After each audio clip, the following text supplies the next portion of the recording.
I lead a ministry. It's called Riotstarter. The movement kind of really came out of a really unfortunate situation. If you know anything about Memphis, Memphis has its challenges, and it's around the times where really riots were breaking out all over our country.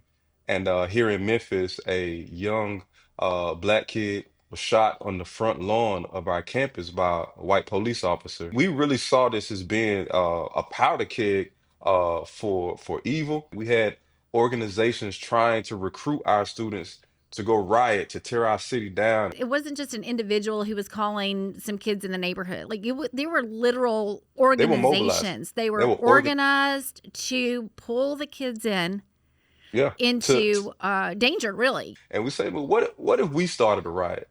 Why can't we start a riot? And I truly believe we heard God say, you can, but it's got to be a righteous riot. Mm. 2 Corinthians 10 and 4 says, for the weapons of our warfare are not carnal, but they're mighty through God for the pulling down of strongholds. And we're not here to tear down bridges. We're not here to tear down our cities, but we are here to tear down some strongholds. And with the power of prayer, with the power of the gospel, we begin to challenge students with that message, and they took it seriously, and they got jacked. They took that mission, and they began to go mobilize and tell their friends, hey, we're praying this week. One particular school right here in Memphis, they began to tell their friends, and so much so the administration, they got wind of it, and they went to these students and say, hey. If you guys pray and you're 1 minute late to class, we're gonna suspend everybody. And they say, hey, yo, PJ, they say, if we pray, they're gonna suspend us all. I was like, man, I don't want anybody to get suspended. So what do y'all want to do? And they say, they looked at me and they say, oh, we praying. We just want to let you know what's going on. Right? Because nothing stops a mission. When you give students a mission, the Incredible. next day these kids show up to this school. Over 500 students show up to pray. And there's nothing that they could do because these kids are out here. They're ready to pray.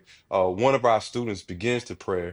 Somebody takes out a phone. He probably should have had his eyes closed, but he was recording this prayer and he sent it to Twitter and it immediately goes viral. And we were looking for a response just for our city, but God said, no, this response needs to be on display for the whole world to see. You know, the Grizzlies ball players will reshare it, the news, and we call that movement Riot Starter because we're not looking to tear down a bridge. We're looking to start righteous riots with the power of the gospel. And students, it gave them language for what to do and how to respond in difficult times.